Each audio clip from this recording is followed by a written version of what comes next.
بسم الله الرحمن الرحيم بسم الله الرحمن الرحيم رب اشرح لي صدري ويسر لي أمري واحلل عقدة من لساني يفقه قولي. السلام عليكم ورحمة الله وبركاته.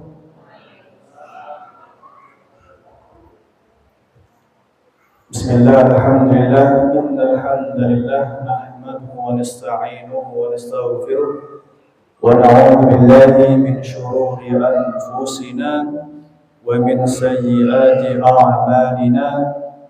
May yahdihillahu fala mudilla lahu wa may yudlilhu fala hadiya lahu. Ashhadu an la ilaha illallah wahdahu la syarika lahu وأشهد أن محمدا عبده ورسوله وصفيه من خلقه وحبيبه أدى الأمانة وبلغ الرسالة ونصح للأمة وجاهد حق جهاده حتى أتاه اليقين. اللهم صل وسلم على نبينا الكريم نبينا محمد وعلى آله وأصحابه ومن تبعه بإحسان إلى يوم الدين. اللهم أخرجنا من ظلمات الوهم وأكرمنا بنور الفهم وسهل أخلاقنا بالحلم واجعلنا من الذين يستمعون القول فيتبعون أحسنه. سبحانك لا علم لنا إلا ما علمتنا إنك أنت العليم الحكيم. Rabbana zidna ilma warzuqna fahma. Amin ya rabbal alamin. Amma ba'du. Jemaah Bapak Ibu yang dimuliakan oleh Allah Subhanahu wa taala, tidak bosan-bosan marilah kita pada malam hari ini kita bersyukur kepada Allah Subhanahu wa taala atas segala nikmat dan anugerah yang telah Allah berikan kepada kita, karena sangatlah banyak nikmat yang Allah berikan kepada kita, nikmat sehat, nikmat iman, nikmat Islam.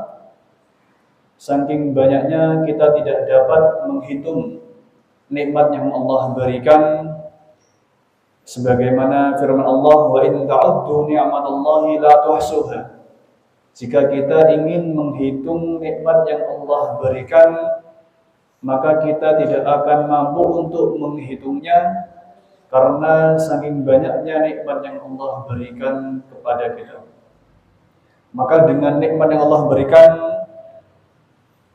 marilah kita gunakan nikmat yang Allah berikan ini dengan hal-hal yang baik, dengan hal-hal yang positif, dengan kita senantiasa bersyukur dan senantiasa menjaga keimanan kita agar kita termasuk dari hambanya yang diberikan kesempatan untuk masuk ke dalam surganya, yaitu surga Firdaus. Amin Allahumma amin.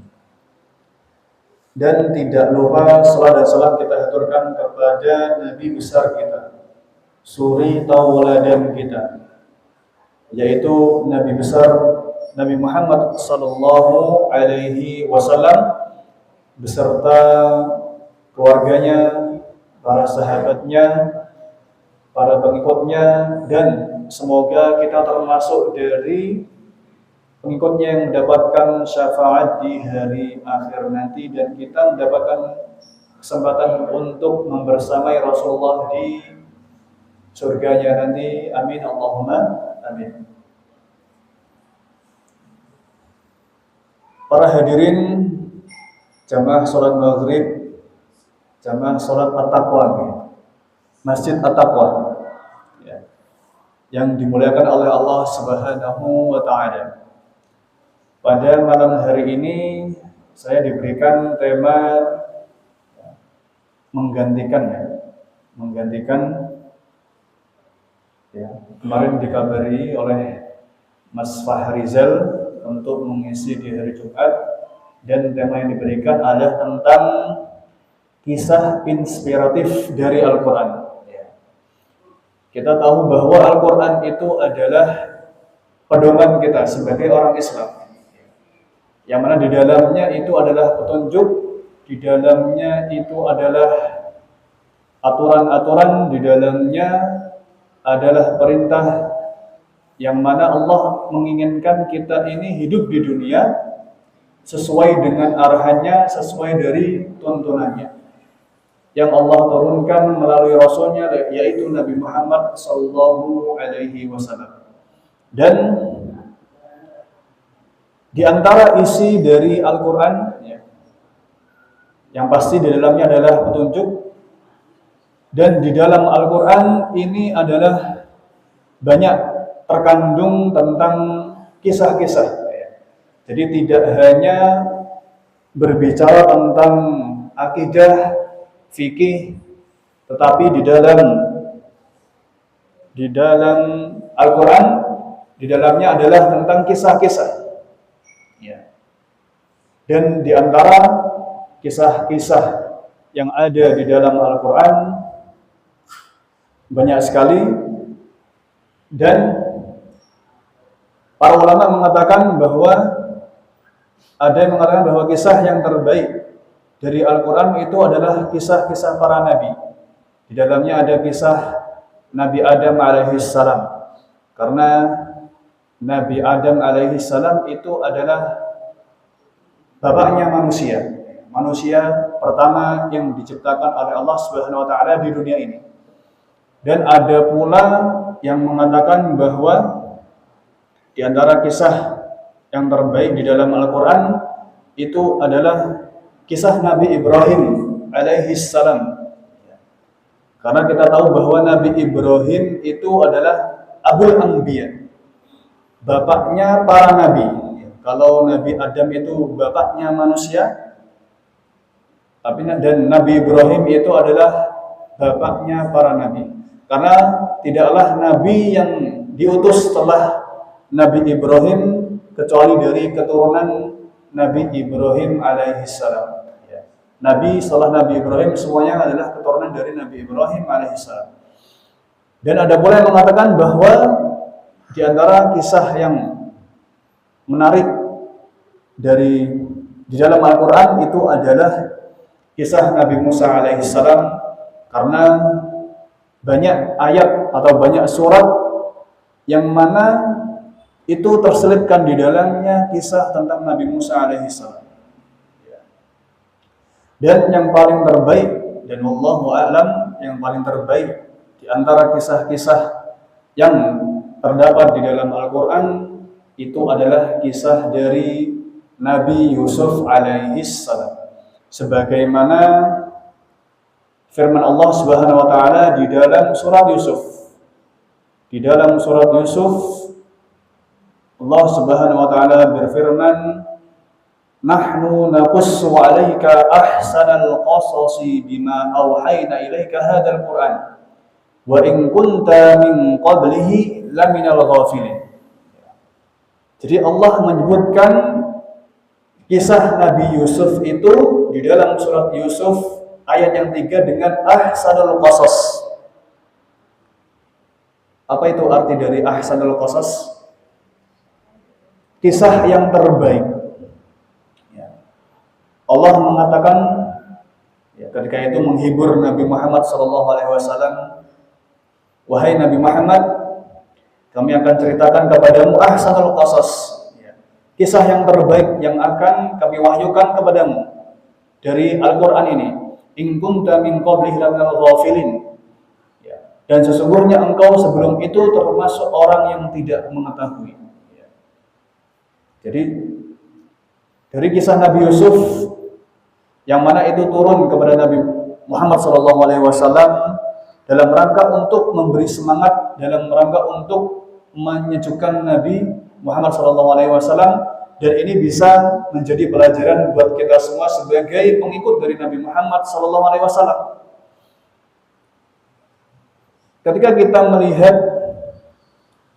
kisah dari Nabi Yusuf alaihissalam, bahwa Nabi Yusuf ini termasuk dari keturunan Nabi Ibrahim, Abul Anbiya. Ada yang mengatakan bahwa Nabi Yusuf itu ibnu Karim, ibnu Karimil Karim, atau anak dari yang mulia dan anak mulia dari yang mulia. Karena Nabi Ibrahim terlahir dari atau cucu dari Nabi Ibrahim alaihissalam. Dan kalau kita melihat bagaimana kisah Nabi Yusuf alaihissalam, di mana beliau ketika kecil mendapatkan mukjizat dari Allah Subhanahu wa taala. Di antara mukjizat yang diberikan kepada Nabi Yusuf itu adalah dapat mentakwil mimpi, Bapak Ibu. Karena di dalam surat Yusuf ini Allah berfirman, wa kadzalika yajtabika rabbuka wa yu'allimuka min ta'wilil ahadits. Dan demikianlah Allah memilih engkau untuk menjadi nabi dan mengajarkan kepadamu sebagian dari takwil mimpi. Wa yutimmu ni'matahu 'alaika wa 'ala ali Yaqub kama atammaha 'ala abawayk. Dan kemudian menyempurnakan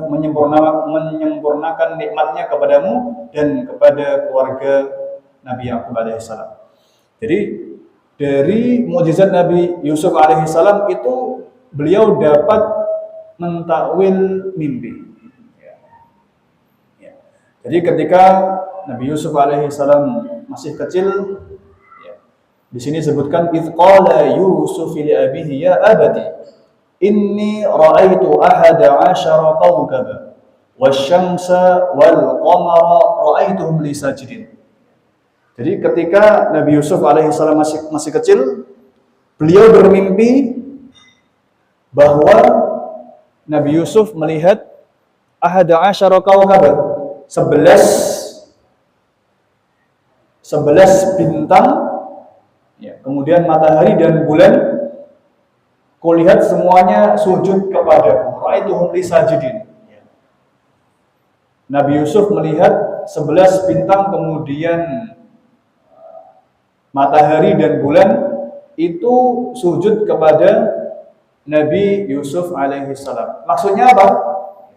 Maksudnya adalah bahwa Nabi Yusuf itu saudaranya itu berapa? Ada berapa? Ada 11 ya.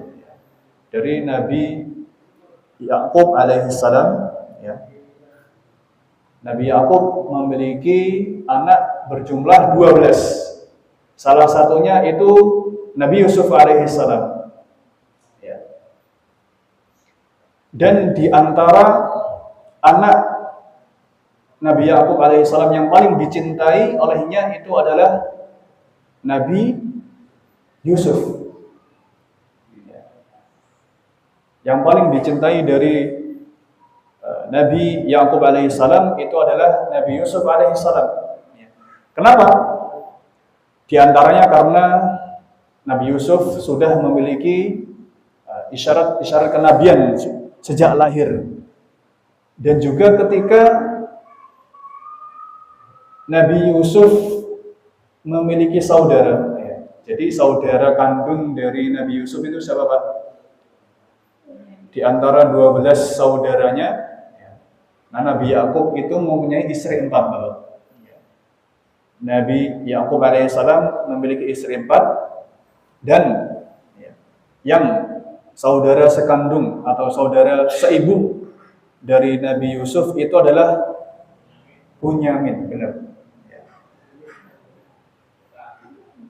Karena ketika ibunya Nabi Yusuf yang bernama Rahil, ketika melahirkan Bunyamin, itu Rahil atau ibunya dari Nabi Yusuf meninggal dunia.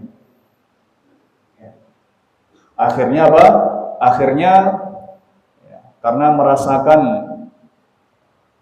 tidak ada peran seorang ibu dari keluarga Nabi Yusuf, akhirnya Nabi Yaqub alaihissalam menggantikan peran ibunya. Jadi sebagai ayah dan sebagai ibu juga. Makanya Nabi Yakub alaihissalam sangat mencintai dan paling condong kepada Nabi Yusuf alaihissalam.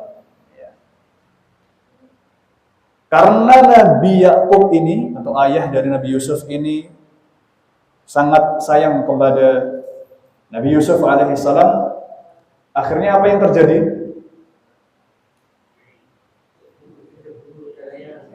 Akhirnya saudara-saudara yang lain itu merasa iri dan dengki, Bapak.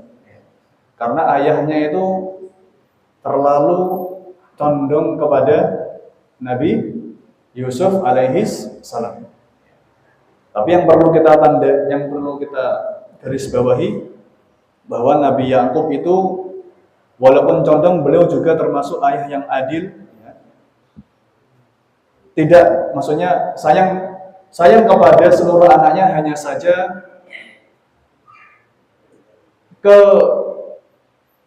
ketondongannya lebih memperhatikannya itu kepada Nabi Yusuf alaihis salam. Akhirnya saudara-saudaranya pun melihat Nabi Yakub atau ayahnya itu terlalu sayang kepada Nabi Yusuf alaihis salam, akhirnya mereka pun iri dan dengki. Karena iri itu adalah suatu penyakit yang dengan iri itu muncul beberapa konflik, karena pembunuhan pertama di dunia ini terjadi karena adanya iri dan dengki. Bagaimana Qabil dan Habil itu ada konflik di dalamnya karena adanya iri dan dengki. Karena maka disebutkan di dalam surah Al-Falaq itu, wa min syarri hasidin idza hasad. Aku berlindung kepada Allah Subhanahu wa taala dari orang yang dengki, dari keburukan orang yang dengki. Maka di sini disebutkan di ayat setelahnya, setelah Nabi Yusuf alaihissalam bermimpi dan kemudian mengutarakan mimpinya kepada ayahnya, kemudian dikatakan oleh ayahnya, qala ya bunai la taqsus ru'yaka ala ikhwatika fayakidu laka kaida innasyaitana lil insani aduwwum mubin. Wahai anakku Nabi Yusuf, la taqsus ru'yaka ala ikhwatik, jangan ceritakan ceritamu itu kepada saudara-saudaramu. Jadi pelajaran dari sini itu apa, Bapak? Kita itu kalau memiliki kenikmatan, memang di dalam Al-Quran kita itu diperintahkan wa amma bi ni'matika fahaddits, wa amma bi ni'matika fahaddits, dan dengan nikmat yang Allah berikan itu maka bagikanlah atau ceritakanlah. Tapi biasanya kalau kita itu sering banyak bercerita, banyak cerita tentang tentang kesuksesan kita, tentang kenikmatan kita, itu biasanya itu apa yang terjadi, Bro? Biasanya terkadang ada orang itu yang tidak suka, benar nggak? Karena tidak semua orang itu bisa menerima apa yang kita miliki. Tidak semua orang itu bisa menerima apa yang kita capai. Maka di sini disebutkan oleh ayahnya, la taqsus ru'yaka ala ikhwatik fayakidu laka kaida. Jangan ceritakan mimpimu ini, karena kalau kamu ceritakan, saudara-saudaramu akan membuat tipu daya untuk membinasakanmu, karena sungguh inna syaitana lil insani aduwwum mubin, sungguh setan itu musuh yang jelas bagi manusia. Memang kita itu kalau punya nikmat boleh kita ceritakan, tapi tidak berlebihan. Karena Allah tidak menyukai orang yang berlebihan. Innallaha la yuhibbul musrifin. Wa kulu washrabu wa la tusrifu. Innallaha la yuhibbul musrifin.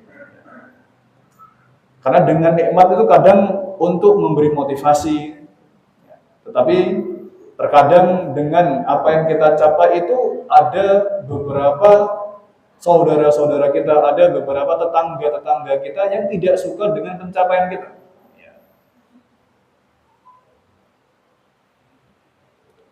Kemudian di sini, karena Nabi Yusuf alaihissalam itu terlalu condong kepada Nabi Yusuf alaihissalam, akhirnya di sini idh qalu la Yusuf wa akhuhu ahabbu ila abina minna wa nahnu usbatun inna abana la fi dhalalin mubin. Bahkan saudara-saudara dari Nabi Yusuf ini mengatakan, sungguh Nabi Yusuf dan saudaranya yaitu Bunyamin lebih dicintai ayahnya daripada kita, padahal kita adalah satu golongan yang kuat. Sungguh ayah kita dalam kekeliruan yang nyata. Inna abana lafi dhalalin mubin. Bahkan saudara-saudara dari Nabi Yusuf mengatakan kalau ayahnya itu berada di dalam kesesatan yang nyata. Kita tidak boleh menjudge ayah kandung kita ya. Apalagi Nabi Ya'qub alaihissalam memberikan justifikasi bahwa ayah kita lafi dhalalin mubin, berada di dalam kekeliruan yang nyata atau kesesatan yang nyata. Maka dari kedengkian para saudara dari Nabi Yusuf alaihissalam, akhirnya mereka pun berencana. Di sini disebutkan ada 3. Uqtulu Yusufa awit rahuhu ardhan yakhlu lakum wajhu abikum wa takunu min ba'dihi qauman shalihin. Karena memang dari penyakit iri dan dengki itu muncul sifat-sifat yang mana itu bisa membahayakan. Maka di sini para saudara dari Nabi Yusuf alaihissalam mengatakan, bunuhlah Yusuf, uqtulu Yusuf, awit rahuhu ardhan, atau buanglah dia ke suatu tempat. Agar apa? Agar perhatian ayah tertumpah kepadamu. Agar ayahnya itu tidak terlalu condong kepada Nabi Yusuf alaihissalam. Mereka berencana untuk membunuh Yusuf yang pertama, yang kedua adalah membuangnya. Dan yang ketiga di sini ada yang mengatakan qala qailun minhum la taqtulu Yusuf. Jadi dari saudara yang berakal sehat di sini mengatakan janganlah membunuh Yusuf. Walquhu fi ghayabatil jubbi yaltaqidhu ba'dus sayyarah. Janganlah bunuh Yusuf, tetapi masukkanlah saja dia ke dasar sumur. Ghayabatil jub. Ghayabatil jub itu sumur yang sangat atau tidak bisa diketahui, maka disebut dengan ghayabatil jub. Agar kemudian yaltaqidhu ba'dus sayyar, agar nanti ada seorang musafir yang mengambilnya. Atau ada yang memungut Nabi Yusuf alaihissalam. Kemudian para saudara dari Nabi Yusuf alaihissalam ini masih menginginkan berusaha agar ayahnya itu kembali memperhatikan yang lain. Qalu ya abana ma laka la ta'manna ala Yusuf wa inna lahu lanasihun. Wahai ayah, mengapa engkau tidak mempercayai kami terhadap Yusuf, padahal sesungguhnya kami semua menginginkan kebaikan baginya. Dan arsilhu ma'ana ghadan yarta' wa yal'ab wa inna lahu lahafizun. Biarkanlah Yusuf pergi bersama kami besok atau besok pagi agar dia bersenang-senang dan bermain-main dan kami pasti menjaganya. Jadi mereka itu menghasut sang ayah agar Nabi Yusuf itu mau bermain dengan saudara-saudaranya ini. Padahal pada akhirnya Nabi Yusuf ini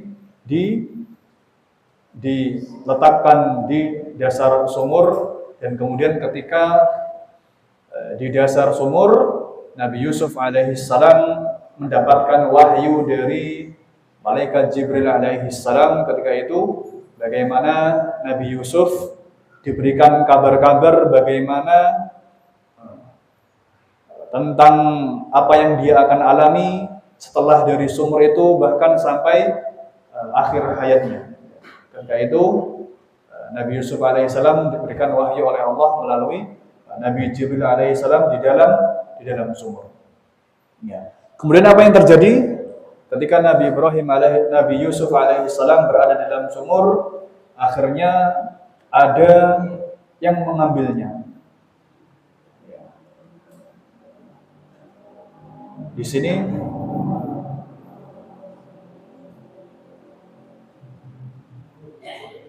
ketika Nabi Ibrahim alaihissalam, kemudian ada yang memungut Nabi Yusuf alaihissalam, dipungut oleh kafilah dari Mesir, kemudian ada yang membelinya.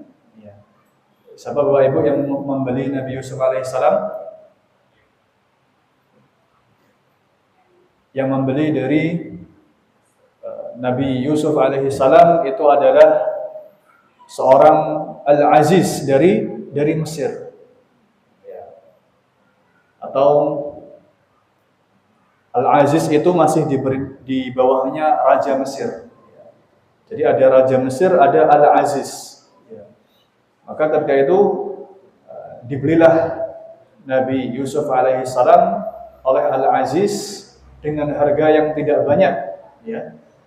Dibelinya dari kafilah dagang itu untuk dijadikan sebagai budak, sebagai budak di Mesir. Kemudian ketika Nabi Yusuf alaihissalam itu menjadi atau dijual atau dibeli oleh Al-Aziz di Mesir, kemudian Al-Aziz ini memiliki istri. Siapa nama istrinya Bapak Ibu? Yang bernama Zulaikha. Kemudian si Zulaikha ini tertarik dengan ketampanan Nabi Yusuf alaihissalam. Sampai-sampai ketika Nabi Yusuf menjadi budak, Zulaikha pun menggoda Nabi Yusuf. Idhamma biha, di sini disebutkan di dalam surat Yusuf bahwa Zulaikha menggoda Nabi Yusuf alaihissalam sampai-sampai baju dari Nabi Yusuf pun terrobek-robek. Dan ketika itu ketahuan atau dilihat oleh Al-Aziz atau suami dari Zulaikha.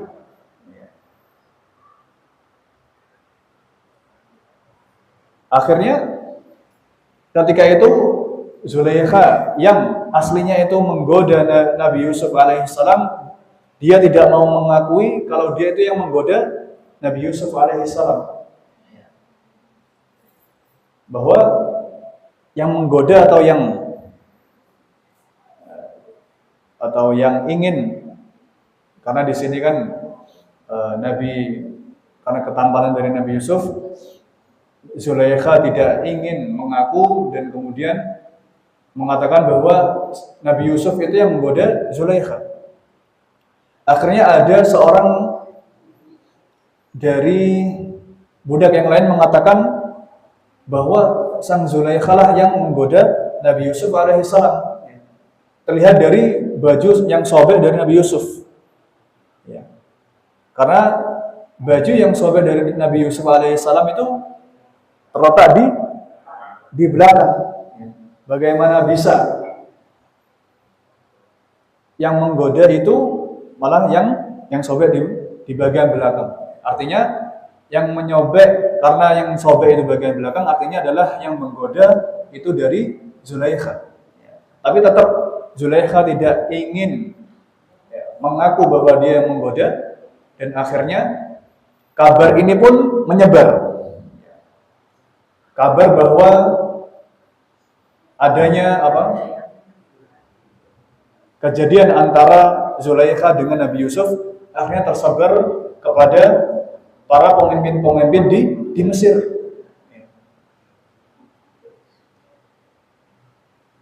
Karena Zulaikha ini tidak terima, dia dituduh sebagai yang menggoda Nabi Yusuf alaihissalam. Akhirnya Zulaikha ini mengundang para istri para pemimpin di Mesir ini. Kita tahu bahwa Nabi Yusuf alaihissalam ini terkenal dengan pribadi yang afif. Afif itu adalah artinya mampu mengendalikan diri. Tawadhu, ghaddul basar. Jadi ketika melihat para wanita, Nabi Yusuf alaihissalam ini selalu menunduk.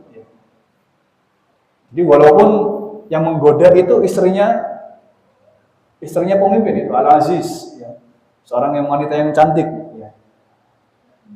Tapi yang terjadi Nabi Yusuf tetap menjaga keimanannya, menjaga ketakwaannya, menjaga dirinya, karena disebutkan oleh Nabi SAW, sab'atun la dhilla illa dhilluh, bahwa ada 7 golongan yang mana itu akan selalu mendapatkan naungan dari Allah Subhanahu wa taala. Dan salah satunya adalah seseorang yang apabila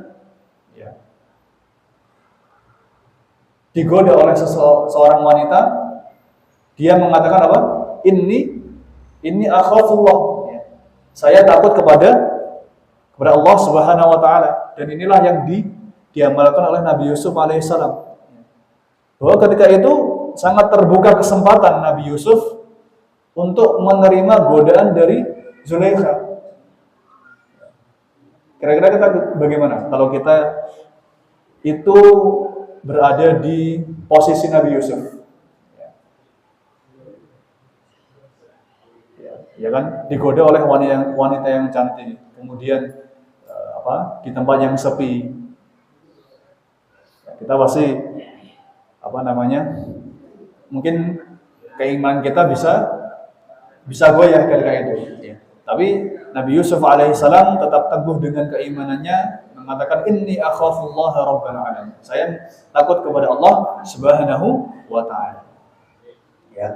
Kemudian ketika Zulaikha ini tidak terima kalau dia ini dianggap yang menggoda Nabi Yusuf alaihissalam, akhirnya Zulaikha mengundang para pemimpin ini, para istri Al-Aziz di Mesir. Karena dia tidak terima dicap sebagai yang menggoda seorang budak. Akhirnya pun para istri-istri dari Al-Aziz diundang oleh Zulaikha, dan yang terjadi adalah para wanita-wanita yang diundang oleh Zulaikha ini terkagum-kagum, terkagum dengan ketampanan Nabi Yusuf alaihissalam. Bahkan mengatakan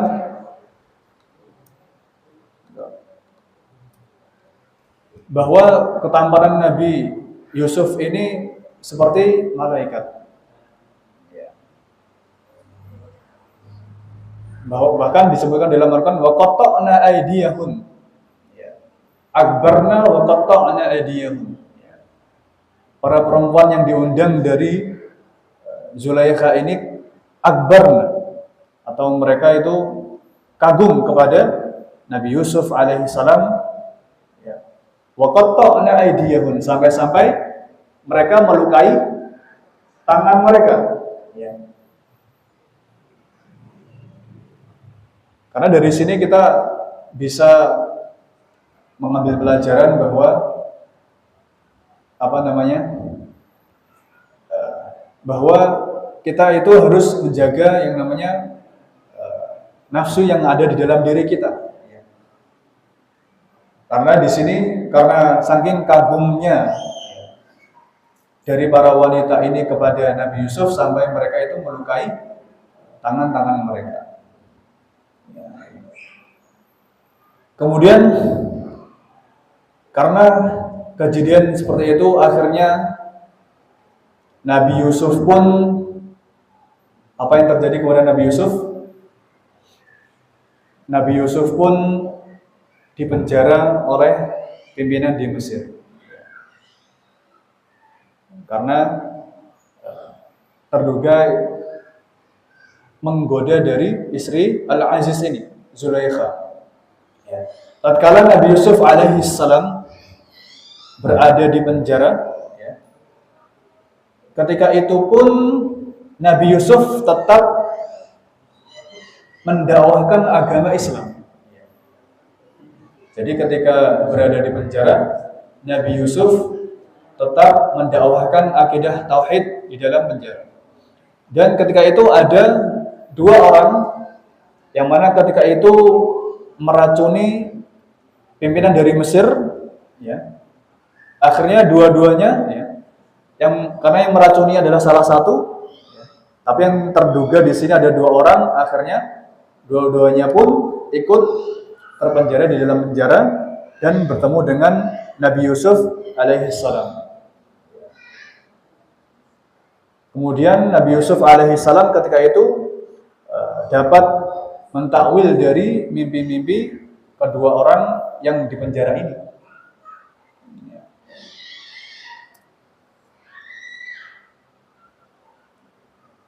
Tatkala Nabi Yusuf berada di penjara dan kemudian melakukan atau melaksanakan mukjizat dari Allah Subhanahu wa taala dengan kejujuran, ya. Artinya tidak menambah-nambah dan tidak mengurang-urang. Karena ketika itu ada dua orang yang masuk di penjara dengan Nabi Yusuf alaihissalam, dan akhirnya pun satu orang ini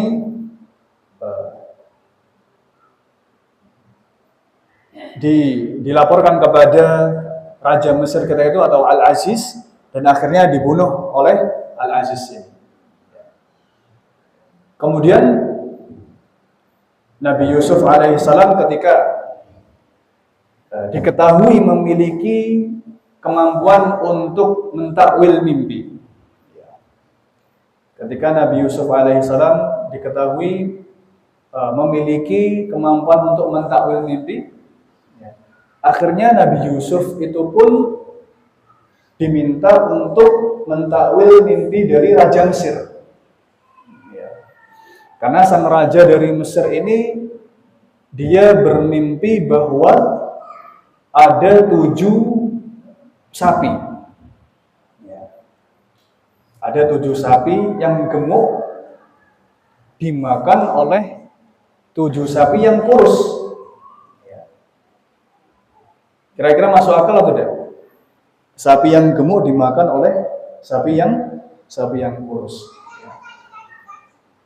Seharusnya yang memakan itu adalah sapi yang gemuk, tapi di sini yang memakan adalah sapi yang kurus.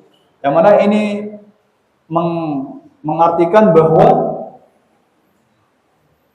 akan terjadi kelaparan yang akan dialami dari masyarakat Mesir ketika itu di masa jabatan Raja Mesir ketika itu.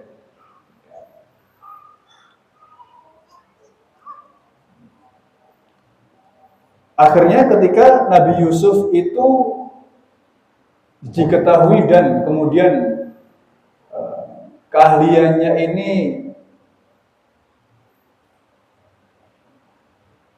dicap atau akhirnya raja dari Mesir ini mempercayai Nabi Yusuf alaihissalam. Akhirnya Nabi Yusuf alaihissalam pun dipercaya untuk menjadi bendahara di pemerintah dari Mesir ini. Ya. Ketika Nabi Yusuf itu memiliki kejujuran dan keintegritasan dalam mentakwil dari mimpi sang raja, akhirnya Nabi Yusuf diangkat menjadi bendahara dari Mesir, dan akhirnya negeri Mesir pun ketika itu menjadi subur di masa pemerintahan Nabi Yusuf alaihissalam. Dan tatkala Nabi Yusuf berada di pemerintahan ketika itu, akhirnya Mesir menjadi subur. Kemudian saudara-saudaranya yang ketika itu mengolok-olok Nabi Yusuf alaihissalam, kemudian menelantarkan Nabi Yusuf. Akhirnya Nabi Yusuf pun mengajak sahabat atau mengajak saudara-saudaranya yang di Palestina ketika itu, karena Nabi Yusuf itu sebelumnya berada di Kanaan, yaitu di Palestina, dan kemudian menjadi bagian dari pemerintahan Mesir atau bendahara Mesir ketika itu. Akhirnya saudara-saudaranya itu yang berjumlah 11 orang dengan juga ayahnya diajak oleh Nabi Yusuf alaihissalam menuju ke Mesir untuk kemudian mendapatkan ada ketika itu, karena terjadi paceklik ketika itu, akhirnya diberikan makan makanan gandum dan lain sebagainya, yang mana dari sini kita dapat mengambil pelajaran dari kisah Nabi Yusuf alaihissalam ini, bahwa asa an takrahu syai'an wa huwa khairun lakum wa asa an tuhibbu syai'an wa huwa syarrun lakum. Kalau kita melihat dari cerita Nabi Yusuf ini,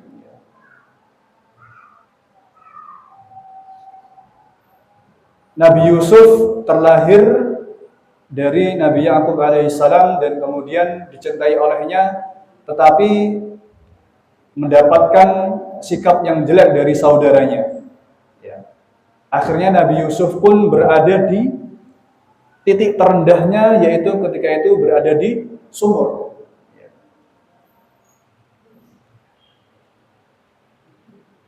Dari sini kita dapat mengambil pelajaran, bisa jadi apa yang tidak kita sukai, karena ketika itu Nabi Yusuf itu berada di titik terendahnya, tidak diterima oleh saudaranya, tapi ketika itu akhirnya Nabi Yusuf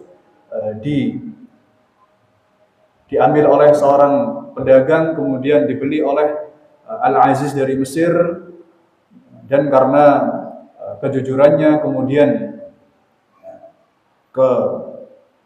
keintegritasannya, akhirnya Nabi Yusuf alaihissalam pun diangkat oleh Raja Mesir menjadi bendahara Mesir. Dari sini kita mengambil pelajaran bahwa tidak semua yang tidak kita suka itu buruk bagi kita, bisa jadi apa yang tidak kita suka itu baik untuk kita. Dan ketika Nabi Yusuf alaihissalam berada di dalam kesenangannya, Nabi Yusuf pun tidak lupa untuk memberikan apa yang dia miliki kepada saudara-saudara ini.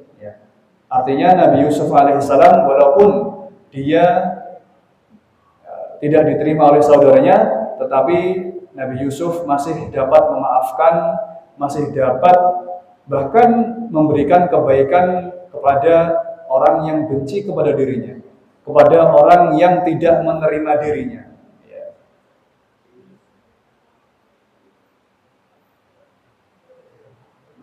Karena sebagian dari kita, kalau kita dijahati oleh seseorang, kadang kita ingin membalasnya. Beda dengan Nabi Yusuf alaihissalam. Walaupun Nabi Yusuf ditelantarkan di dalam sumur, tapi Nabi Yusuf alaihissalam tetap memaafkan orang yang berbuat buruk kepadanya, tetap memaafkan orang yang tidak menerimanya, bahkan masih memberikan kebaikan kepada orang yang memusuhinya. Dan Nabi Yusuf alaihissalam, kita dapat mengambil pelajaran, yaitu tetap menjaga diri kita walaupun kita memiliki kesempatan untuk berbuat maksiat. Karena Nabi Yusuf alaihissalam ketika menjadi budak dari Al-Aziz yang memiliki istri yang cantik, yang mana memiliki kesempatan untuk bermaksiat, tapi Nabi Yusuf alaihissalam tetap menjaga dirinya, menjaga kehormatannya, dan akhirnya walaupun setelah itu dipenjara oleh Al-Aziz, tapi Allah angkat derajat dari Nabi Yusuf alaihissalam dari seseorang yang berada di penjara menjadi orang yang dipercaya, bahkan sampai menjadikan negeri Mesir menjadi negeri yang subur, dan bahkan dapat mengajak saudara-saudaranya untuk kemudian merasakan apa yang dirasakan oleh Nabi Yusuf alaihissalam. Mungkin ini Bapak Ibu yang bisa kami sampaikan tentang cerita dari Nabi Yusuf alaihissalam. Semoga kita dapat mengambil hikmah dan pelajaran dari cerita Nabi Yusuf alaihissalam, yang mana yang sangat relevan dari diri kita. Dari awal mula Nabi Yusuf memiliki keluarga, yaitu ayahnya itu memiliki kecenderungan kepada satu anak saja. Yang mana ini kita juga bisa mengambil pelajaran bahwa kita, jikalau kita sudah memiliki keluarga, hendaklah kita berbuat adil kepada anak-anak kita agar tidak adanya kedengkian dan keirian dari anak-anak yang tidak kita berikan kasih sayang yang sama dari orang yang kita condong, dari apa yang kita sukai dari satu orang itu. Mungkin ini Bapak Ibu yang bisa kami sampaikan, kurang lebihnya mohon maaf. Wabillahi taufiq wal hidayah wa ridha wal inayah. Nasrun minallah wa fathun qarib wa basyiril mu'minin. Tsumma assalamualaikum warahmatullahi wabarakatuh. Waalaikumsalam warahmatullahi wabarakatuh.